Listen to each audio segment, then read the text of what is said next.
বন্ধুরা আসসালামু আলাইকুম। অনূর্ধ্ব-20 সাউথ আমেরিকান চ্যাম্পিয়নশিপের গ্রুপ স্টেজের ম্যাচে আর্জেন্টিনা কবে কখন কাদের বিপক্ষে মুখোমুখি হবে, অর্থাৎ যুব কোপা আমেরিকা 2025-এ আর্জেন্টিনার গ্রুপ স্টেজের কয়টি ম্যাচ খেলবে এবং প্রতিপক্ষ কারা, এই ম্যাচগুলো কিভাবে দেখবেন বিস্তারিত জানুন পুরো ভিডিওতে।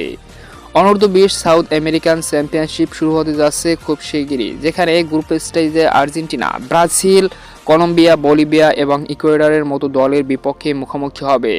যথাক্রমে আর্জেন্টিনা সর্বপ্রথম গ্রুপ স্টেজের ফার্স্ট ম্যাচে চিরপ্রতিদ্বন্দ্বী ব্রাজিলের বিপক্ষে মুখোমুখি হবে, যেখানে ম্যাচটি শুরু হবে আগামী 25শে জানুয়ারি বাংলাদেশ সময় রাত 5টা 30 মিনিটে, অর্থাৎ 25শে জানুয়ারি রাত 5টা 30-এ ব্রাজিলের বিপক্ষে মুখোমুখি হবে টিম আর্জেন্টিনা। এরপর দ্বিতীয় ম্যাচে আগামী 27শে জানুয়ারি বাংলাদেশ সময় রাত 5টা 30 মিনিটে কলম্বিয়ার বিপক্ষে মুখোমুখি হবে টিম আর্জেন্টিনা। এরপর গ্রুপ স্টেজে তৃতীয় ম্যাচে আগামী 29শে জানুয়ারি বাংলাদেশ সময় রাত 3টায় বলিভিয়ার বিপক্ষে মুখোমুখি হবে টিম আর্জেন্টিনা। এরপর গ্রুপ স্টেজের সর্বশেষ এবং চতুর্থ ম্যাচে আর্জেন্টিনা 2 ফেব্রুয়ারি বাংলাদেশ সময় রাত 3টায় ইকুয়েডরের বিপক্ষে মুখোমুখি হবে গ্রুপ স্টেজের সর্বশেষ ম্যাচে। আর এই ম্যাচের মধ্য দিয়ে আর্জেন্টিনা গ্রুপ স্টেজ শেষ করবে।